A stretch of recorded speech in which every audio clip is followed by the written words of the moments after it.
జై శ్రీమన్నారాయణ. జై జై శ్రీమన్నారాయణ.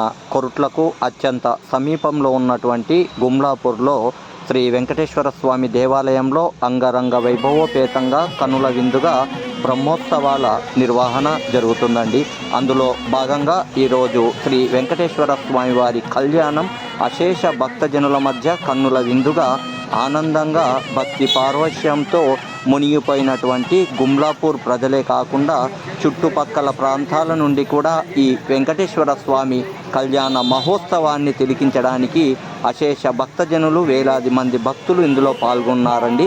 గుమ్లాపూర్ మొత్తం శ్రీ వెంకటేశ్వర స్వామి వారి గోవింద నామస్మరణతో మారుమోయినటువంటి అత్యంత మహిమాన్వితమైనటువంటి అతి పురాతనమైనటువంటి శ్రీ వెంకటేశ్వర స్వామి దేవాలయాన్ని మీరు సందర్శించండి. కోరిన కోరికలు నెరవేర్చుకోండి. జై శ్రీమన్నారాయణ. జై జై శ్రీమన్నారాయణ.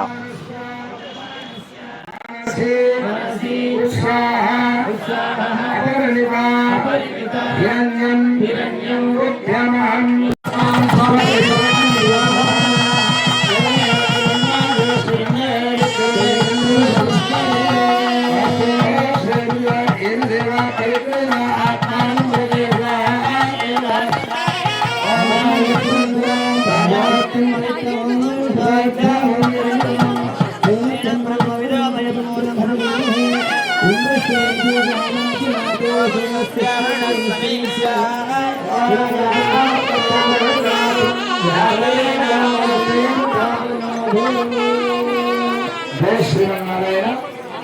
ఇప్పటివరకు కూడా మనకి ఇక్కడ కళ్యాణ మహోత్సవంలో అయ్యగారులే అన్ని చదువుకుంటూ వెళ్తున్నారు. మాకేం తెలుస్తలేదు, ఎంత చెప్పా అరగంట పైన అయింది అని అనుకోవాలి. కళ్యాణోత్సవంలో మొట్టమొదటి మనం ఎవరిని ఆరాధన చేసుకున్నాం? విశ్వక్సేన భగవాన్ని మనం ఆరాధన పూజ చేసుకున్నాం. విశ్వక్సేనులు ఎవరు అంటే స్వామివారి దగ్గర ఆ యొక్క కూర్చులో వచ్చి ఉంటారు. అది స్వామివారి దగ్గర ఎప్పుడూ అక్కడనే స్వామి ద్వారపాలకుల దగ్గర ఉన్నట్టు ఉండి మా గుమ్లాపురం చేసినటువంటి ఈ జనమంతా కూడా ఈ కళ్యాణోత్సవానికి ఇచ్చేశారు. స్వామి వీళ్ళందరికీ కృప చేయమని ఆ విశ్వక్సేన భగవాను కళ్యాణోత్సవం నుంచి వచ్చిందని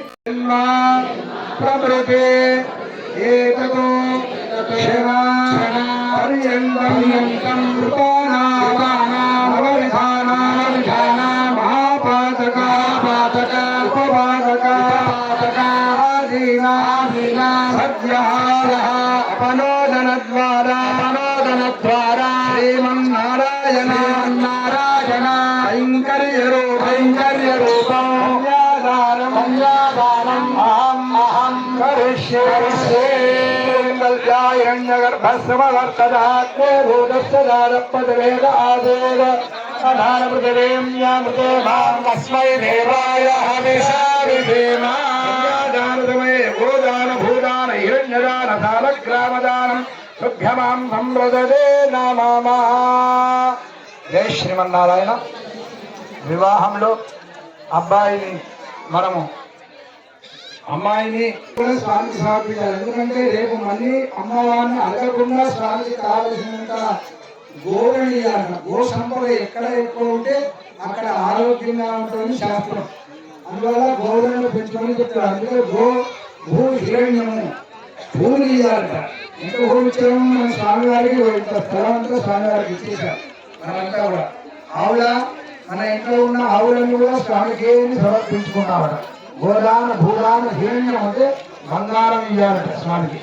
మళ్ళీ అడగద్దు అమ్మవారిని ఎన్నడు కూడా మాకు తక్కువ వచ్చిందని అడగనంతా అంత ఇవ్వాలని చెప్తున్నారు. మరి ఇవి 4 ఇచ్చారు, బాగున్నది. సాలగ్రామ ఎందుకంటే సాలగ్రామ భగవంతుడు పూజ చేసుకోండి, ఆయనే భగవంతుడు కదా, ఆయనకు సాలగ్రామ ఎందుకలా అంటే ఈ లోకంలో మన రూపంలో భగవంతుడు ఇక్కడ విభవావతారంలో ఇక్కడికి వచ్చాడు ఈ లోకంలో. మరి అందరూ కూడా ఇలా ఆరాధన చేసి పూజించాడు. రామచంద్ర స్వామి, కృష్ణ స్వామి, వీరందరూ కూడా పరమాత్మ సాక్షాత్ ఉంటుంది. నల్లగా ఉంటుంది సాలగ్రామ అంటే, దేవాలయంలో ఉంటుంది. ఎక్కడ పడితే అక్కడ దొరకదు. అది ఎక్కడ దొరుకుతుంటే ముక్తినాథని గండకీ నదిలో దొరుకుతుంది. మరి మనం అందరం ఇవన్నీ దానాలు చేయాలి. కన్యాదానం చేస్తే మరి మా చేతిలో ఇప్పుడు అవన్నీ లేవు కదండి అంటే దాని ఫలితార్థం మన దగ్గర ఉన్నటువంటి కన్యాదానంలో ఏదైనా కాస్త డబ్బును స్వామికి సమర్పిస్తే అది అందులో ఫలితం లభిస్తుందని మీ చేతికి చేతనైంది. మీకు ఇవ్వగలిగిన శక్తి ఉన్నది. గోదానం భూదానం హేమదాన ఫలకాల దానంలో మీరు ఏదైనా కష్టం వేయడం జరుగుతుంది. ఇవ్వవలసిందిగా కోరుతున్నాం. అందరూ కూడా ఈ యొక్క సంకల్పాన్ని కూడా మీ చేతులు అందిస్తాము. మీరు అవి వేసుకుంటూ ఈ సంకల్పాన్ని అందరూ తిష్టంతే భువనాని చతుర్దశ యస్మాత్ తస్మాత్ ప్రధానేన శాంతిం ప్రయచ్ఛామి గోదానం తుభ్యమహం సంప్రదయే భూదానం సర్వస్య ఆశ్రయః భూమిః వరాహేణ సమద్ధృతా యస్మాద్ ప్రధానేన అతః శాంతిం ప్రయచ్ఛమే భూదానం తుభ్యమహం సంప్రదయే హిరణ్య గర్భస్థం హేమబీజం భావసో అనంత పుణ్య ఫలదం అతః శాంతిం ప్రేక్షమే హిరణ్యదానం తుభ్యమహం సంప్రదయే చక్రే భువనాని చతుర్దశ తస్మాదస్యాః ప్రధానేన శాంతిం ప్రేక్షమే దానం సంప్రదయే స్వామి వారికి గోదా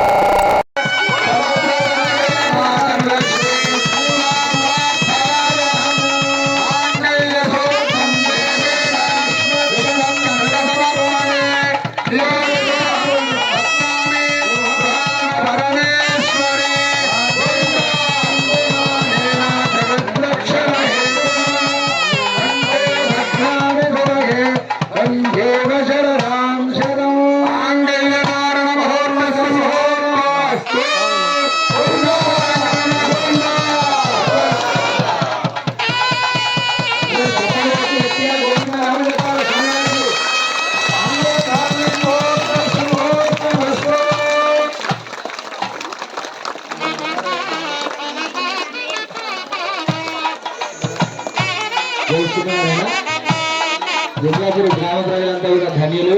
నిజంగా ఈరోజు భీష్మ ఏకాదశి మంచి చక్కటి పండగ కుదిరింది. ఈ భీష్మ ఏకాదశిని పురస్కరించుకొని కలియుగ వెంకటేశ్వర స్వామి ఆ శ్రీమన్నారాయణుడు మీ గ్రామంలో వెలసి ఉండడము మీ వరం. ఇంతమంది భక్తులను ఒక చోట చేరి స్వామి అంగరంగ వైభవంగా కళ్యాణ వేదికపైకి ఆహ్వానించి చక్కగా ఆ అమ్మవారికి స్వామికి కళ్యాణం చేయడం కూడా ఒక యోగమే. ఎంత ధన్యులు మీరు. శ్రీ మందిరమున విడు తరలేని బృందారక సందోహముతో విరజానది కావేరియటే పరమ పదము శ్రీరంగమటే